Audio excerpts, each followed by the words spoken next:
Hello, everyone, and welcome to the Right to Read Initiative, Season 3. Today, we have the pleasure of having Lynn Stone from Lifelong Literacy join us for a second time, and she is discussing her thoughts about reading. My name is Dr. Kathryn Garforth from Garforth Education, and I look forward to being your host today. So thank you for joining us again, Lynn. Huge pleasure. I can't wait to learn about your thoughts about reading. So I don't have any thoughts about reading. I don't know what you mean. I hardly think about it at all. No, joking. Sorry. Of course. Carry on. Yeah. So first of all, do you want to give listeners who may not be familiar with you a little background about who you are and what you do? Yeah, sure. I'm a linguist in private practice, which means that I studied the structure of language at university and then graduated with that degree and went into special education straight away. So I had lots of training in OG and all this and that and so on. And basically all my career, I have worked with adults and children who struggle with literacy acquisition. So when I say I don't think about reading, that's all I think about. In fact, not just reading though, I think about literacy. I think about writing a lot, especially recently. I think about spelling, and those thoughts, amazingly enough, have turned into books.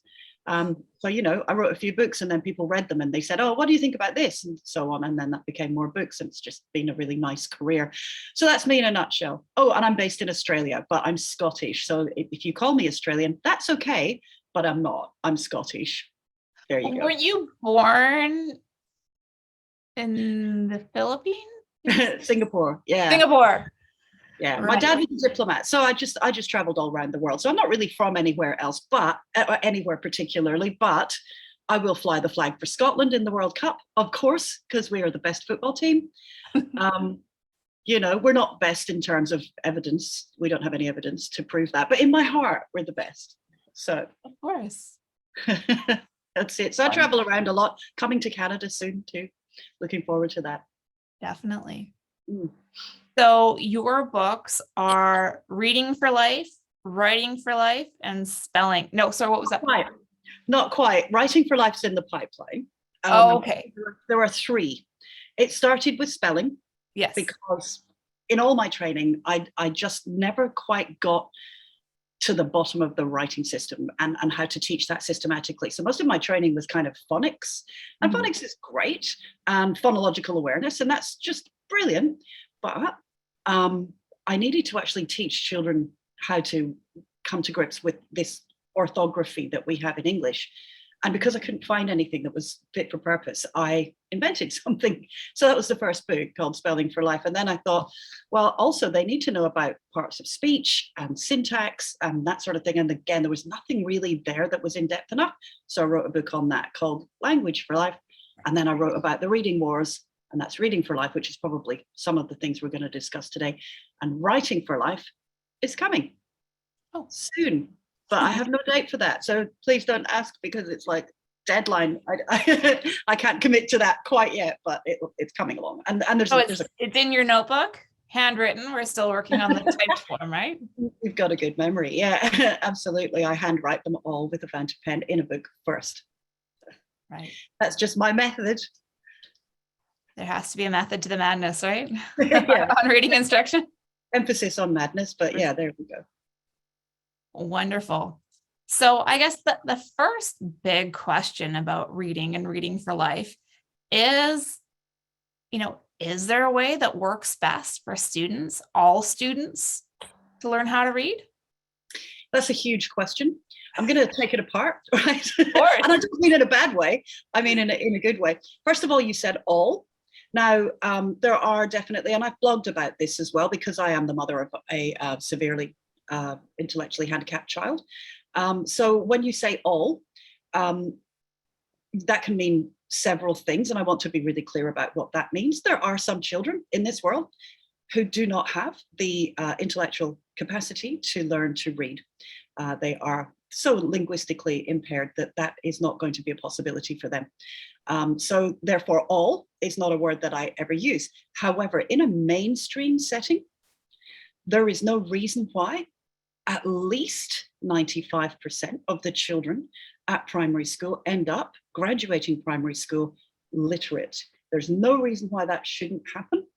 And there's a really, really big gap between what could happen and what is happening. And that's the the sort of the main premise of Reading for Life. Why is it? Why do we have this gap when we know what to do? Why do we have this gap? So that's the first thing. That's the all bit. Is there one way? And I'm not sure how you phrased the question, and I know that you're phrasing it very well. Is there a way that sort of fits everything? There's a way that moves the bell curve of underachievement closer to the range of achievement. There are definitely, humans are diverse, but brains are remarkably similar. And the way that they acquire literacy, they go through the same phases. It's just that some children go through those phases super fast, and some of them need a lot, very, very high doses of certain phases along the way. A good practitioner will know what phase the child is at and what to do to move them on to the next phase, but the phases are the same. So it's not like one size fits all. It's actually a very complex process, and high quality practitioners know what part of the process to apply. If you're talking about high quality practitioners, though, one of the things they don't apply is telling children that they must guess words from pictures, first letters, contextual clues, and so on. That's not a high quality approach. So, there's the do and the don't that will answer that sort of bigger question of, well, what is it that we actually do? And there's plenty of convergent research from multiple disciplines worldwide to show that. Things like systematic synthetic phonics is a great idea. Making sure that children have phonological awareness so that they're sensitive to the sounds and sound patterns of words. It's really important. And that's for all children. Mhm. Yes, but I'm live. So. Speaking of children, I've got 3, and it's just the tail end of summer holiday for us. We're just getting those last fun plays and water balloon fights in. And looking forward to being back at school. Yes, yeah, they start a week today. So I think the first thing that I want to address is that all discussion that you just have. And I know on, the various social media feeds, and they're like, well, 95%, why aren't we going for that 100%? And it isn't realistically possible for 100% of people to become literate. The way that I like to phrase it personally is, if an individual can't comprehend the language or has very minimal comprehension, then we can't expect that reading to occur, because if they're struggling to comprehend and differentiate the sounds in language just at a very basic level, we're not going to be able to move them to that complex level. Yeah, if they're having trouble understanding speech, if their oral language isn't sufficient, if their lexicon has very few words, then yes, you're never going to get to that stage of reading. But what we could do 100%, right? 100% is train teachers to know the difference. 100% of teachers, right, should have that information so that they know the difference and they know what to do, even in the face of severe challenges. And I don't think that's a particularly difficult thing to achieve, but there are many, many barriers to that are not set there by teachers, but by teacher trainers. Yeah, so we need to shift the conversation from getting all students reading to getting all teachers to understand how to teach reading students at all levels. Exactly. I'd get behind that anytime. And that then opens up this huge other universe called the science of learning. And I think also that is teachers' intellectual property. They should know what takes place when somebody places a concept into long-term memory. They should know what takes place when children build, or when people build mental models of how the world works. Because the more you know about that, the more accurate you're teaching, the more streamlined it can be, the less fluff and more stuff that you can teach, to misquote Anita Archer. Yes, of course. And one thing that I loved about your book, the Reading for Life, is that there was this one chapter, I can't remember which one it was, but you looked at rapid automatized naming, processing speed, and working memory. And I feel those are three components that lay the foundation for those 5 keys, 5 pillars, big 5, whatever you want to call it. Because if we don't consider those 3 foundational skills, we don't really have a true understanding of why the student is doing so well or why they are struggling.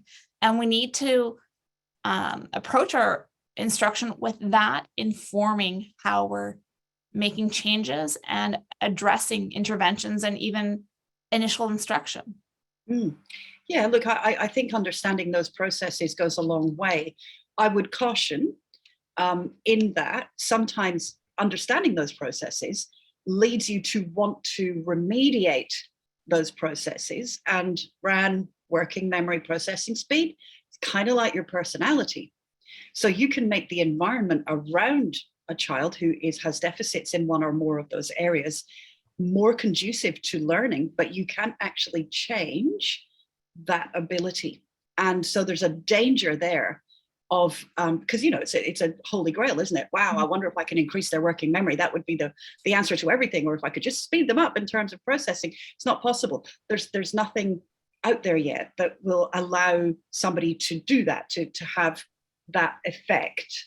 But what we have to do is make our teaching more effective so that those impairments don't significantly impact literacy acquisition. So it's a bit of a tightrope, if you like. Yes, of course. And, you know, no amount of time on Luminosity or any of those brain gym games is going to increase these abilities. The thing that I see is the best way that we can build these students is building that automaticity and the fluency. And then we lessen the demand on working memory, right? Exactly. And processing speed, because it's no longer using up.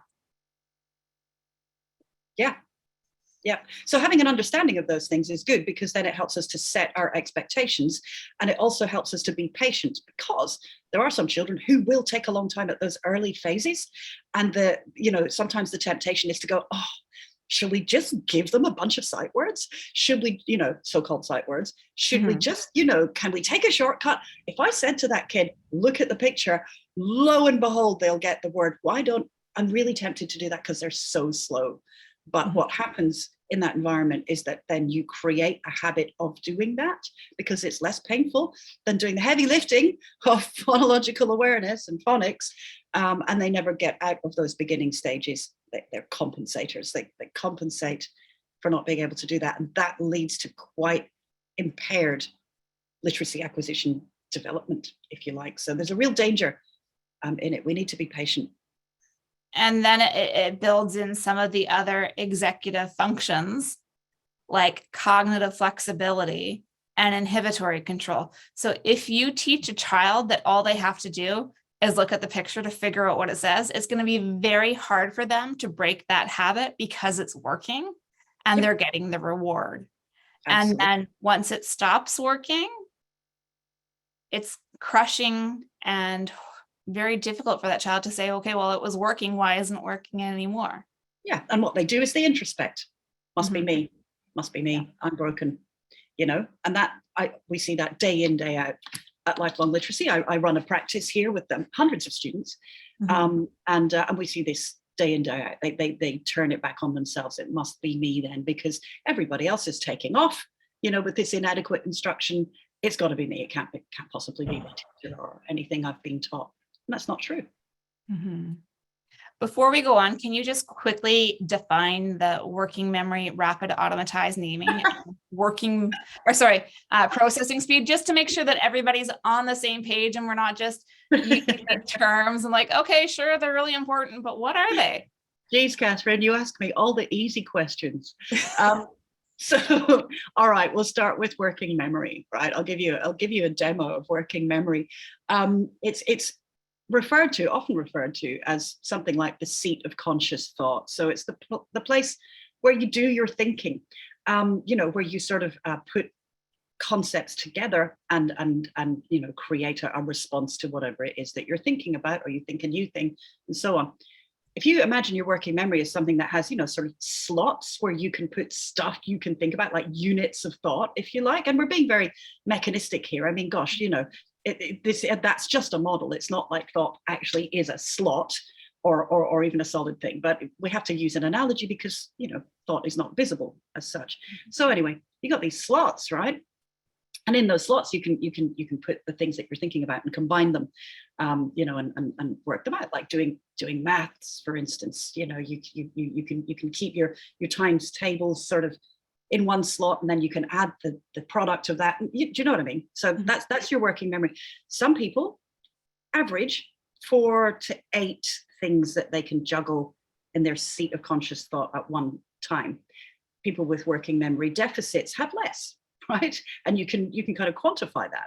So therefore, if you have lots of things that you have to think about at the same time, if you're not automatic, for instance, in reading, you don't recognize words straight away and you have to sound them out, it's a lot of slots being used. If your environment's noisy as well, and you're not comfortable because you're not sitting comfortably, you're sitting on a beanbag or cross-legged on the floor, right? And you're trying to learn how to read, that's another slot occupied. And if there's somebody next to you who's like a low-level disruptor, it's another slot occupied. And it's very, very difficult for children to actually acquire literacy if they have low working memory, because they've already got so few slots. So you have to make that environment really conducive to learning. That's the first thing about working memory. Well, and working memory expands as we go older. So when you're an infant, you don't have those 4 to 8 slots available. And young children don't have that same thing. That's why when you have young children, you're like, you have to give them step-by-step instructions and not give them 5 things and expect them to remember. And then we're dealing with neurodiverse individuals, whether it's a learning disability, ADHD, autism, Down syndrome, anxiety, depression, that's going to affect working memory. So we're working with fewer slots. Working with fewer slots. And what we're trying to do also is not just get single items in there. What we're trying to do is build up models in long-term memory so that those models can then become units. You know, like knowing your times tables is really, really helpful when you're doing other larger things in math, right? So times tables can be looked at as a model of how it all works. And you can take great big chunks from from long-term memory and use them in your working memory. So what we want to do is build up those chunks. And systematic, synthetic phonics helps to do that. It helps to build this model of, this is how the system works. Okay, and I can use bigger and bigger units in my working memory. But again, there are all sorts of impairments to that.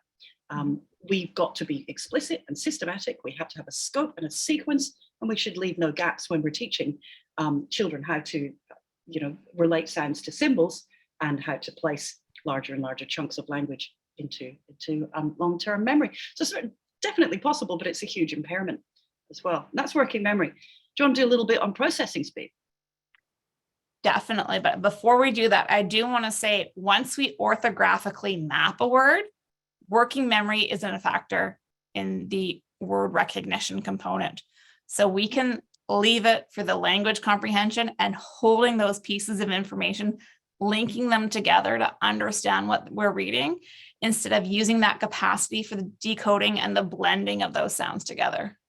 Yeah, that's what we want. We want to unitize those words so that they become a bonded unit in long-term memory. And that's basically the process of orthographic mapping. It can be done efficiently or it can be done inefficiently. So if you present whole words to children because you want them to have whole words in their working memory, it sort of sounds logical, doesn't it? That you would just go, look at this word, remember its shape, and so on. But it's not really how it works.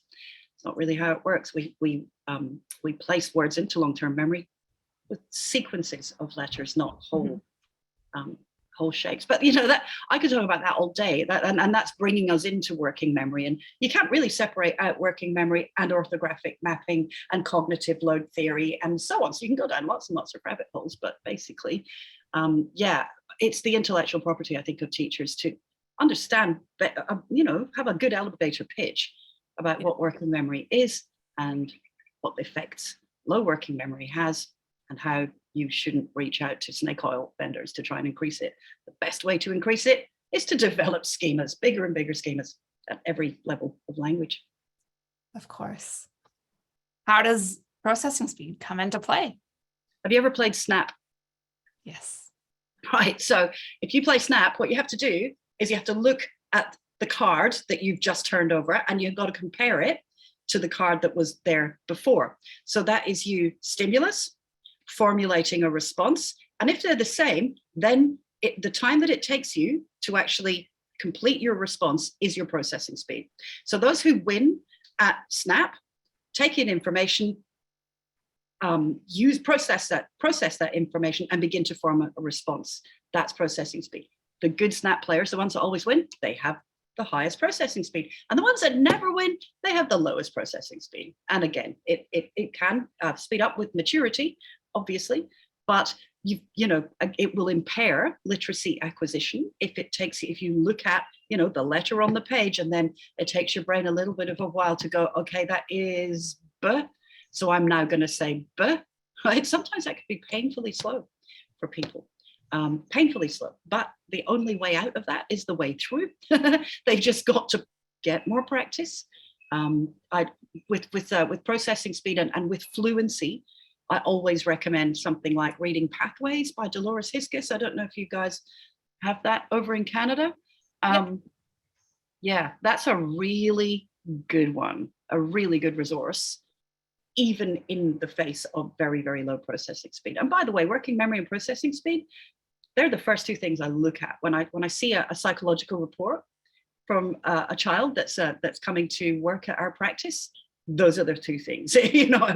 What's that? Because there's things I can't remediate, but it gives me an idea of what their response to intervention is going to be. And the time needed for intervention.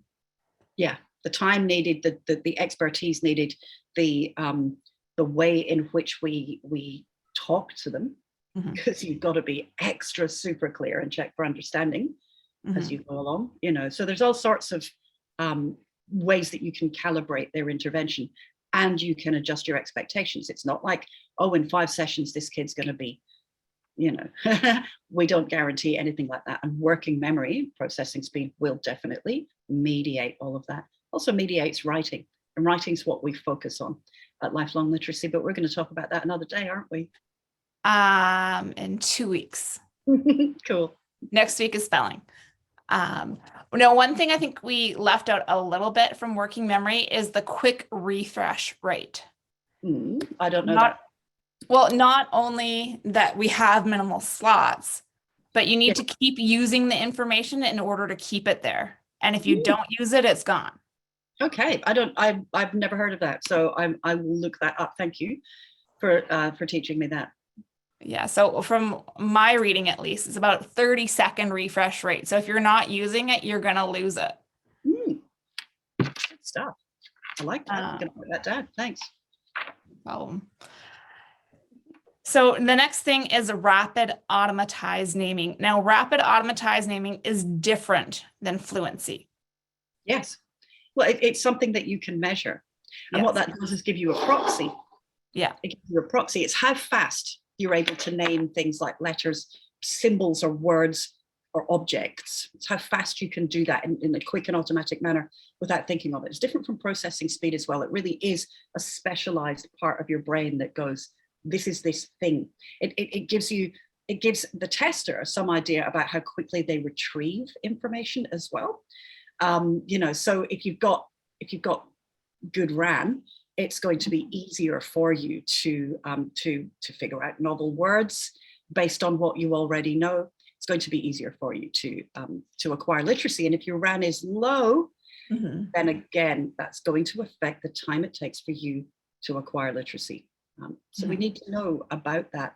It's not something, again, that there's any app that can fix. It comes back down to how precise and systematic and consistent patient you are as a practitioner. And the thing to note with RAN, or random access naming, is when we're doing this, we're doing these with well-learned objects, right? So we're doing it with with younger students that may not have their letters and numbers down, we can do it with colors. Yeah, it helps us to And screen before print has even entered the picture. exactly. We can do it with objects. And before you give these tasks, you do a little teaching moment where you say, I'm going to get you to, name these pictures as fast as you can. Let's name them now. So you make sure that the individual knows the stimulus. You're not giving them random things like, that doesn't really look like pencil to me. So it's taking away that think time. It's just saying, okay, you know it, red, blue, green, yellow, green. So it's something that you shouldn't have to think about to do. So even if you have a student who has an English as an additional language, you can do these tasks with them if they know, if you're doing it with colors and they know their colors down pat, it's not a problem. But their comprehension and their language is not quite there for English. For larger tests, you can still look at their random access naming. I like there's RAN and RAM, random access memory, rapid automatized naming. Yeah, sorry. I know exactly what you were thinking there. That's very cool. Yeah. The dyslexic in me, right? Happens to the best of us. Yeah. Okay. So we were talking about the best practices for teaching words, and, let's go to the beginning. So I think you call it infants, and here we call it kindergarten. Yeah. So basically 5-year-old students who are just 4 and 5-year-old students who are just beginning their journey on reading instruction and learning how to read. Is it better to send them home with a list of 30 words and saying, Mom, Dad, you're responsible for memorizing those words? Or are there better ways that we can teach them? Let me think about that. No, look, 2 issues here, right? 2 issues. The first issue is that memorizing words is in the absence of systematic synthetic phonics is an act of visual memory. What you're doing is you're saying this word is an object, and that object is something that you need to recognize, like a face or a flag, right? It doesn't have component parts. Forget about the component parts. Just here's some objects, learn those objects. And that's already a problem, because actually when we recognize words, it's not our visual memory that's doing that. So that's been proven time and time again in various languages. Across languages. It's not, English is not pictographic. Mm-hmm. What we actually do is we memorize sequences of individual letters, and we check that very, very quickly when we're reading, and we either link it to something that's already in our lexicon, or we form a possible pronunciation for that. But it is the sequence of letters that is the important thing. It's the sequence of letters that we remember. It's not our visual memory doing that. Once a word has become unitized in long-term memory, still not our visual memory doing that. It's actually a different thing and a much more rapid thing. So things like the Stroop test, when you've got the word yellow, but the font is green, right? You have to suppress the word because it is so much more salient. Mm-hmm. It's a phenomenal thing. It's a phenomenal thing that humans do. So anyway, so therefore, if you're giving words as objects, that already you're not asking them to do what good spellers, good readers do, right? So that's a problem. That goes against the natural way, not the natural way, but it goes against the way in which humans remember words. And can I just interject before you go on to the next point? Mm-hmm. Is because when we look at the neuroanatomy of where the words are analyzed and stored, if you look at the brain, there's a place for object recognition and there's a place for facial recognition. Mm-hmm. But the place that we want to target with word reading is somewhere in between. Yeah, we invent a new place, because reading is an artifact. Print is an artifact. It's a thing that we have to, sort of pool other parts of the brain together for. And we have to build that reading brain. You're not born with that. You're born with your visual cortex. You're born being able to hear and smell. They're sort of already there. But the reading brain is an artifact. It's something that humans invented that you have to build those structures for. So it's not your visual memory at all. It's incredibly strong once it's built, though. That's beautiful. You can't switch that off anymore. Anytime you see a word, and if it's in your long-term memory, you can't suppress the word. You can't not read it. That's amazing. That's amazing. And the reading of it comes faster than any other feature of the word. So therefore, teaching words according to visual features isn't how we remember words anyway, so why bother? That's the first point. Second point is, if the progress of your students is reliant on what goes on at home, then I would question your method, because actually, if it's your responsibility to bring bring children to literacy, right? If you're a teacher, it is your responsibility. It's not parents' responsibility. It's really nice when parents join in. It's lovely, isn't it? And it's lovely when parents support their children and so on. But there is a high population of children that do not have that support. So if any of their progress is predicated on that support, then what's really happening is that the tier 1 instruction that you're giving them is not adequate, and you need to make it adequate. You cannot rely on those things, and you can't complain about it. It's not a parent's responsibility in the developed world to teach children to read, and neither should it be, because it's a very complex process that in many cases requires expert instruction, not a lay person teaching one person once, right? It requires people who have had lots of experience teaching lots of children. That's what it requires. So you can't rely on that, and sending stuff like that home, that's just going to privilege the privileged.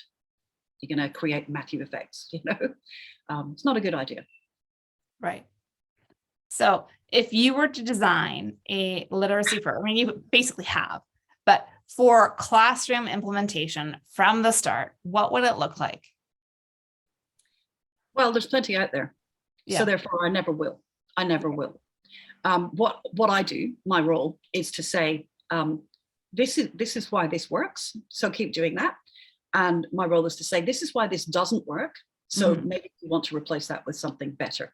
So any systematic synthetic phonics program, there's plenty of them, will be pretty good. Teaching children the relationship between graphemes and phonemes in a systematic way.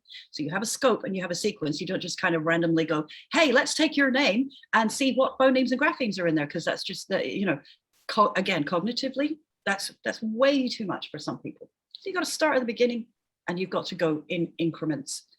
Within that program, I certainly would want to screen for phonological awareness in children who have difficulties processing sounds in language. I would want to make sure that they're not impaired by that, they're impeded by that. So there's really, really easy ways to assess that, to remediate phonological awareness. Yay, that's the good news, right, about literacy. All children are on the cusp of having this awareness. Some of them just need a bit of intervention to have that happen. And when that happens, then it's much easier for them to understand the relationship between graphemes and phonemes. If you do it in a systematic way, then what's happening is, as a teacher, you know where you are in your scope and sequence, and you know that there are no gaps. Gaps are really, really detrimental to building those overall schemas about how the writing system works. A good phonics program will also be linguistically accurate. And there are some phonics programs that are a little bit linguistically inaccurate. And, I do have a bit of a problem with some of that, in that you should teach them how the system works rather than made up stuff that sounds cute, because what we want is for them to be independent of us. And outside our teaching, we want them to be able to self-teach and, become more aware of how that system works. If you're telling them linguistically inaccurate things, like, and I'm going to drop a bombshell. You ready for the bombshell? Split digraphs, right? Yeah, if you teach that, then there is a population that you're not serving well. Some children, they're just going to learn to read and write no matter what you do. Awesome. I'm not interested in them, right? I'm interested in that end of the bell curve of the children that need the most expert instruction, and they need to know how the actual system works rather than cute stories about how it's supposed to work. There is no such thing as a split diagram, but we'll come to that in spelling, won't we? Yes. But there's some food for thought, audience. Yeah, well, and another thing that I think is important to highlight that's kind of spelling reading overlap is that in English, we use the Latin or the Roman alphabet, and there are 26 graphemes or letters, and the English language, depending on your location, ranges between 40 and 44 phonemes. Now, as a classroom teacher, it is not your sole responsibility to just teach 26 graphemes. we need to make sure that there are other graphemes and, digraphs. So one thing that I think is really important, especially when we look at some of the high frequency words that we've spoken about before. So those are sometimes referred to as sight words, or something like the word the, right? We're not teaching kids, or I don't advocate for teaching children that it's t, h, a, because it isn't. It certainly isn't. Yeah. And the th represents the digraph or right? Yeah. So it's about letting teachers know that digraphs exist and not leaving it. And the same with the ng is that right? But letting teachers recognize this and help their students understand this, because it's going to help them with spelling and with reading. Yeah, that's why a good program will have a scope and a sequence. That's what makes that includes that. Yeah, that's what makes it systematic. Having a scope. This is where we start, and this is how far we're going to go, and a sequence, and this is the order in which we're going to do that. That's what systematic means. It's not horrible. It's not a bad thing, right? No. It's a really cool thing, and it takes the burden off teachers as well. Being having a system, why wouldn't you? And I know some people will ask, what is the best scope and sequence? I know my answer, but I'd love to hear yours first. There isn't one. Exactly. There isn't one. You have to be consistent, that's all. And you have to be consistent over years. So, if you're working within a school system, that school should be in agreement about how you're going to do this, what your scope is and what your sequence is. Everyone should be on the same page using the same meta language. And it takes years. You don't learn to read in your first year of school. You get passed on to your next teacher. They should be using the same language. They should know where you are on that sequence. You should be able to tell exactly where all the children under their care are, so that they know where to go next. It's kind of like it's a no-brainer. So there is no particular program or sequence that's ideal. However, Douglas Carnine, University of Oregon, worked quite a lot of time hand in hand with Siegfried Engelmann, who's basically the father of direct instruction, big DI, with the big D and the big I, right? He talks about something that's known as the Carnine sequence. And he basically said, look, if you're teaching novices to get to grips with print, one of the really good ideas is that when you introduce a grapheme, it shouldn't look like some of the other graphemes that you're introducing right there and then. So B and D, introducing them together, not a great idea because it's really easy to confuse them. So try and separate those ones out. Also, if you're introducing a grapheme, try and get the ones at the very beginning to represent phonemes that you can hang on to, like and as opposed to t and p, which is just a p like that and it's gone, right? Because if you hang on to phonemes, then what you can do is you can do this connected continuous phonation, which is saying the sounds, holding on to them and blending them into the next sound. And that's the essence, right, of beginning reading. That's one of the phases you need to go through and be able to be good at in order to start unitizing words in long-term memory. So Carnine says that. So he says, introduce these ones, make sure they don't sound the same or look the same, and give lots of opportunity for blending. That's a good sequence. Yeah, and I like to highlight that we should see those digraphs early on. At least some of the more common ones, like the TH and the CH and the NG, because a lot of the words that are part of the student's vocabulary include them.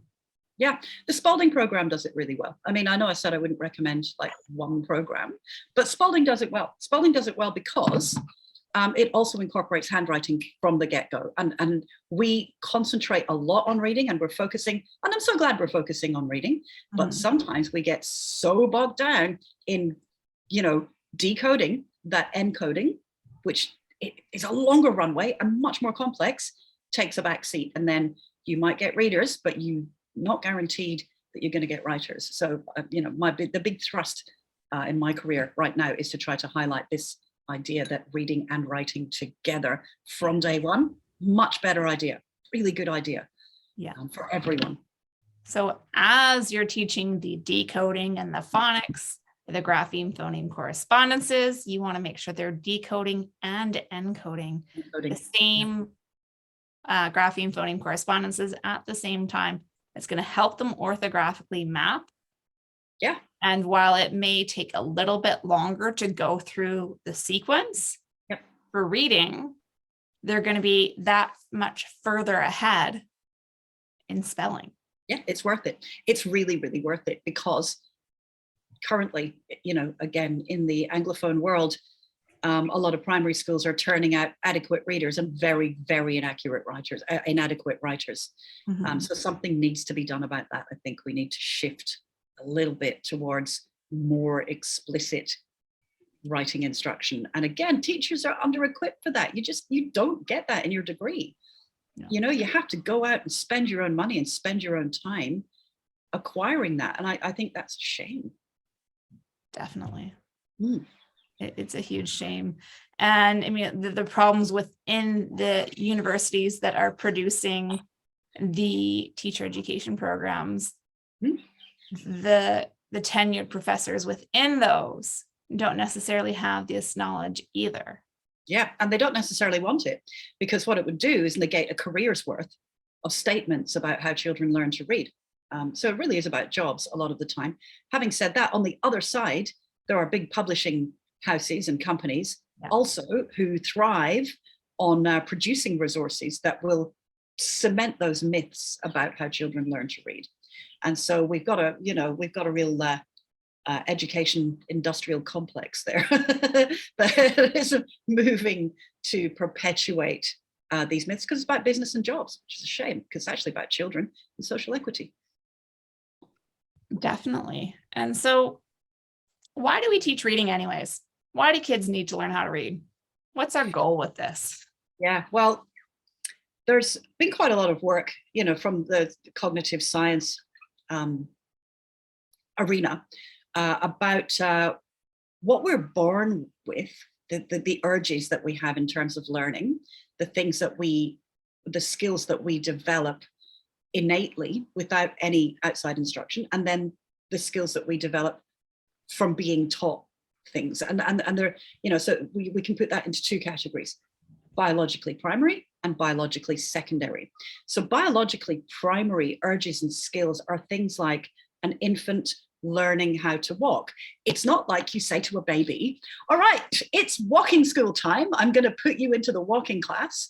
That's not how it works at all. You're biologically driven to learn to do these things, to do the precursor things to walking, like, cross pattern crawling, pulling yourself up onto furniture, taking those first steps. Nobody gave you those ideas. You can definitely make it easier for kids, don't leave Lego all over the floor, or encourage them and so on. But they are driven to be upright. They're driven to walk. They're driven to learn their native language and everything that entails. These are biologically primary things.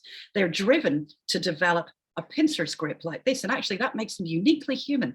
Only humans can touch every fingertip on their thumb like that. And what that did was that allowed us to evolve special tools and fine tools. And one of those tools were pens and pencils, right? So all of this biologically primary stuff, children are innately driven to do and develop, allowing us then to do and develop higher order things that are not, that we're not biologically driven to do.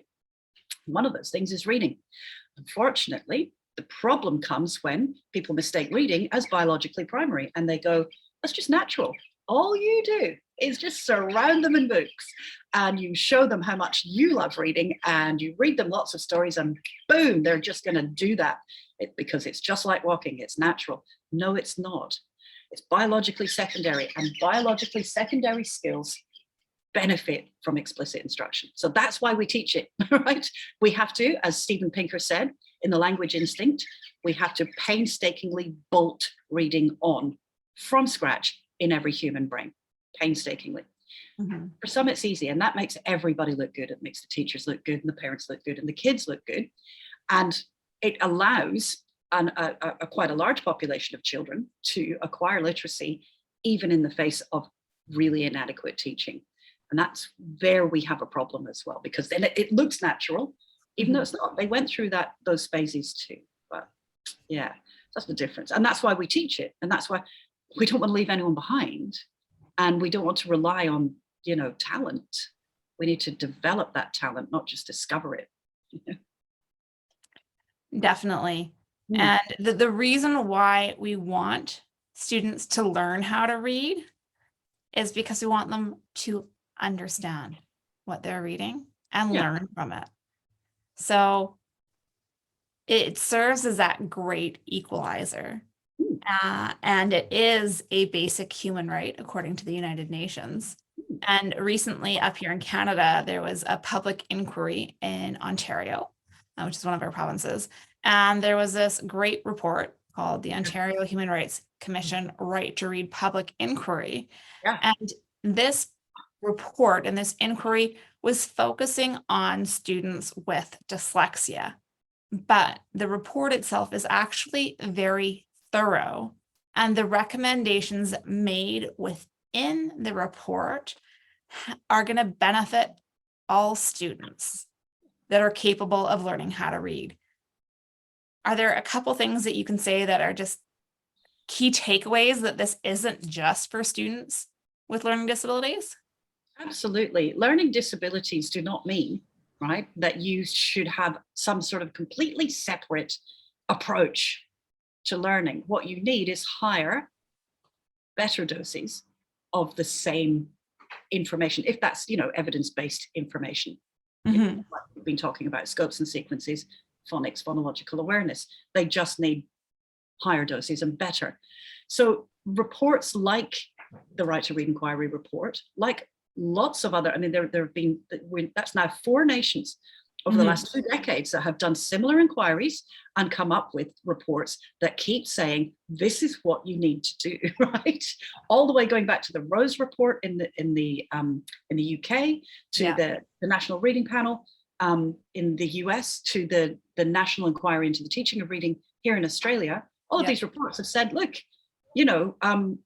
it stands to reason that these are the phases and these are the things that you need to teach at those phases, and possibly don't do that. And that's good for everyone. And it's good for children with dyslexia, and just children with dyslexia and other impairments to literacy and language are like environmental bellwethers. It's if when you hear frogs, right? Here's my analogy coming up, right? When you hear frogs, that the waterways around those frogs are able to sustain these very sensitive creatures. Frogs are very sensitive. They die off fast if the environment's not right.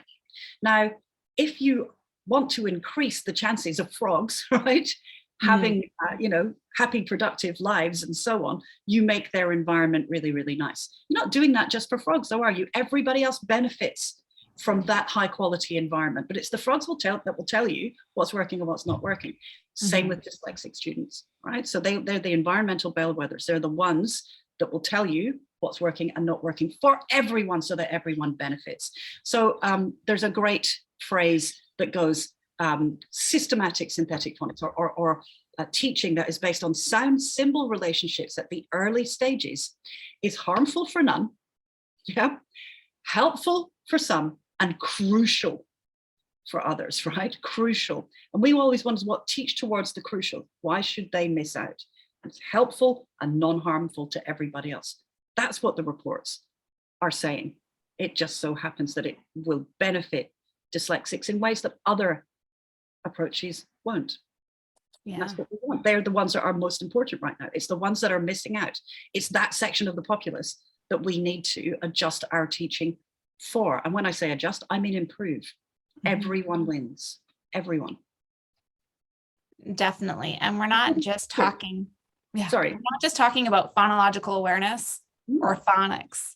There are things like morphology and vocabulary and fluency and comprehension that are all important components of that. And the thing that really bothers me is that a lot of the response to the science of reading, structured literacy, whatever you want to call it, oh, that's just phonics, but it's not just phonics. Yes, the straw man. It's not just phonological awareness. In fact, it's leaning more towards phonemic awareness over phonological awareness. the phonological sensitivity. Yeah. Look, it's a straw man. It's a tired, old, boring, pointless straw man. And an argument that's put there that's supposed to represent what people, science of reading proponents, are saying. It's put there so that it's easy to attack and take apart. Find me, right, the practitioner, the teacher, the educator, the researcher, the linguist, whoever in this field that says phonics only is the way to teach children to read and write. Find me those people. Because so far, and I've been looking, they don't exist. Science of reading is much, much more about how literacy acquisition takes place, and that incorporates the big six of reading. Everyone knows that, even the opponents of that, but they would prefer to build that straw man so that they can take it apart, because their own arguments don't stand to reason, and they haven't been vindicated by the ever forward marching scientific discoveries about reading and learning. Yeah. Well, and going back to the right to read public inquiry, some of the recommendations really highlight the importance of morphological awareness to a point that hasn't been done in the previous reports. Now, as a linguist, I'm sure you've spent lots of time on morphological awareness. Can you just take a couple minutes and explain what this plays in reading instruction? Yeah, I think one of the best ways to look at it is this, right? Words are not the things themselves, right? Words are abstract concepts that represent thoughts. Okay, that's what words are. And words have many forms within the universe, right? If we look at English, for instance, print and speech, then words have sublexical units. They have units that are at different levels of language. And one of those units is morphemes. So the meaningful units that can't be further reduced. And actually we are a morphemic language. Our words are always contain a base, right? And sometimes they contain a base plus a base, so that's a compound word, or bases plus affixes, right? So prefixes and suffixes, and that's how words are formed. And actually those morphemes are very, very stable in terms of their meaning and their pronunciation and their spelling. So it stands to reason that we would want to get children up to a point where they're aware of this, because that really is the linchpin of the whole system, right? The morphemes. However, you can't get to that morphological study unless you have a working knowledge of how sounds and symbols match up together, and a working knowledge of things like parts of speech. So that I advocate for that being taught right from the beginning, a working knowledge of syntax. And a grammatical utterance will contain a thing and the do be have of that thing, right? Subject verb. So all of this goes. You can't separate these bits out.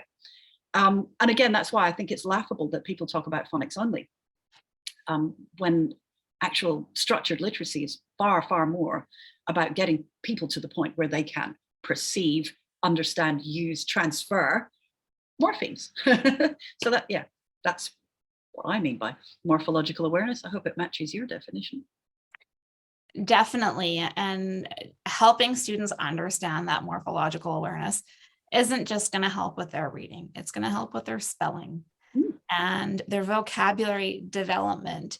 And I think hopefully we've moved past the days from putting the affixes or the morphemes on card decks and drilling students through them to memorize the definition and not actually see them in use and realize how to take words apart and discover their meaning. Yeah, that deconstruction is really, really important.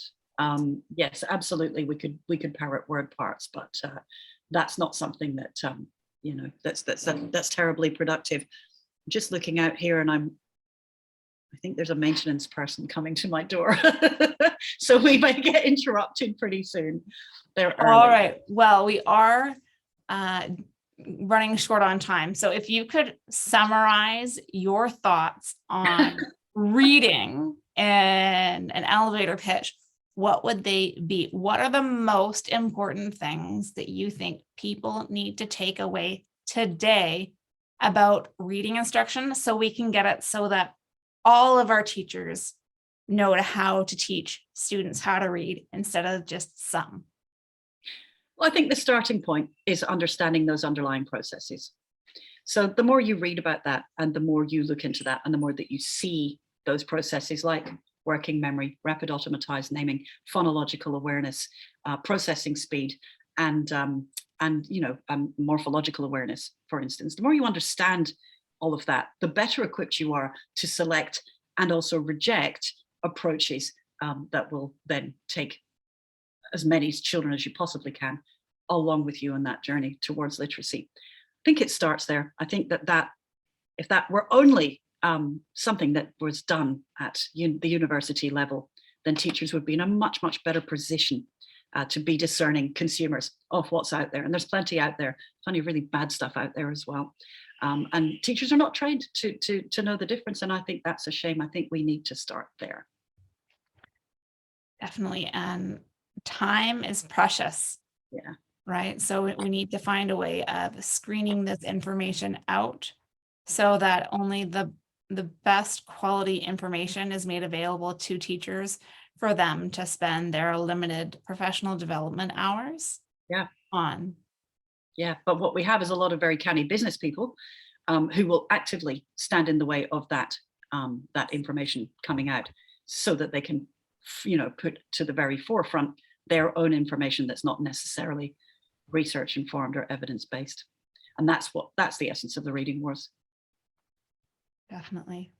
Well, thank you so much for joining me today, Lynn. I've really enjoyed our conversation, and I look forward to our conversation next week on your thoughts about spelling. Sounds exciting. Looking forward to it too. Thank you, Kathryn. It's an enormous pleasure.